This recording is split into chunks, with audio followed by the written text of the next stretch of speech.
どうも、底辺アクアリスト黄昏です。動画投稿遅くなってすみません。なんか急に動画制作へのモチベーションがガタ落ちして少しお休みしてました。またぼちぼち投稿していくんで、暇な時に見てやってください。そういえば皆さん、以前僕が水槽崩壊したと言っていた動画見ていただけたでしょうか。スネールを駆除するために使用したスネールバスターという薬剤でグリーンウォーター化し、リセットを余儀なくされた件です。今回は証拠りもなくまたこのスネールバスターを使用してスネール駆除をしていきたいと思います。というのも、レイアウト水槽にカワコザラガイとマキガイとチョココロネガイが発生して目に余る状態になったからです。少しなら見逃すんですが、水槽を見るたびに遭遇すると嫌になりますね。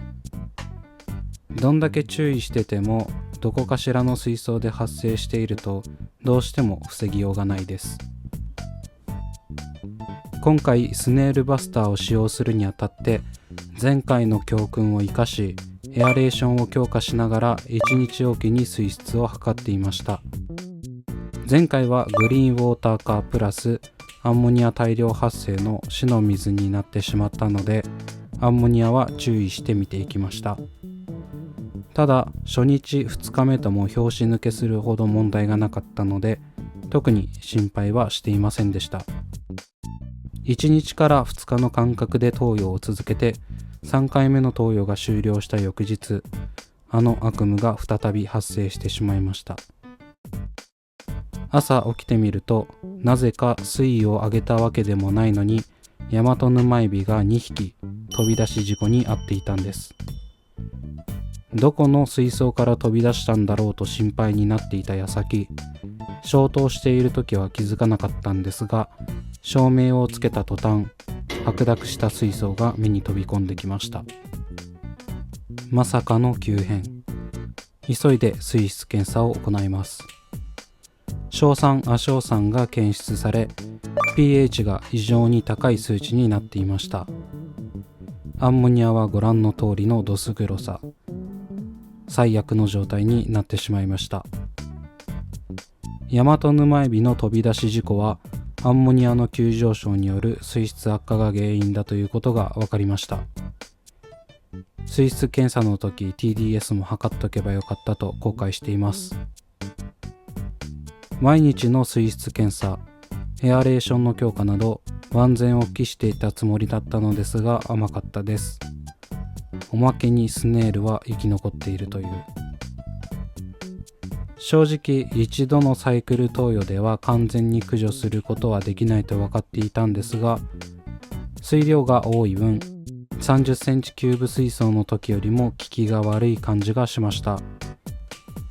ただスネールが水面付近に数匹集まっていたんで、ある程度効果はあったみたいです。というか前回の水槽崩壊動画にこの現象を予見していたコメントがあったんです。レイ稲葉さんという方からのコメントなんですが、今回のケースにバチッと当てはまっているので紹介させていただきます。はじめまして。自分もこれを何度か使用して、かつ1日3回の継続的な水質のモニタリングを行いながら実験したことが何度かあります。結論から書くと非常に有用な薬だと思いますが、扱い方次第では生態が副次的な効果で全滅しかねない代物です。説明書通り常時強めのエアレーションは必須で、かつ薬効を維持しつつ生態への影響を軽減するのにはアンモニア除去用の何らかの薬剤が必須です。検証して特性は理解できたので、いっそ自分で動画作ってみようかと思ったくらいなのですが、水槽の平常時のバクテリアのキャパによってか、時間差でアンモニア亜硝酸濃度が急上昇するケースがあります。また2回目投与まで全くそれらが検出されないまま時間差の3回目投与後に急上昇し、致命的な濃度になるケースがありました。特にアルカリ寄り水質の水槽ではアンモニアが危険で、エアレーションの有無にかかわらずエビ類は数時間持たない場合もあります。このアンモニアの発生はどうやらスネール由来というよりも、そもそもこの薬剤自体が栄養分としてなのか分解されて生じるもののようです。いずれにせよ最終的に硝酸塩濃度が高くなるのは避けられないため、薬効が切れた後はすぐに複数回の半分以上の換水を行わないと各種苔の大フィーバーになります。ということで、今回の3回目投与後の水質急変は可能性としては起こりうる事象みたいですね。スネールバスター自体が生態に悪影響を及ぼすことはないのですが、これほど水質が悪化してしまうと取り扱いは難しい印象です。自分で動画作ってみようかと思ったとおっしゃっているので、引きずり出してでも動画にしてもらいたいですね。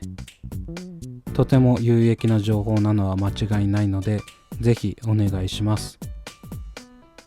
この方のコメントを自分で固定コメにしているのに、同じことをやってしまうというバカの極みみたいな立ち回りをしてしまいましたが、後悔先に立たずです。水質測定後、急いで換水を行いました。7割程度の換水ではアンモニア濃度が下がりきらなかったので、3回7割換水を行いました。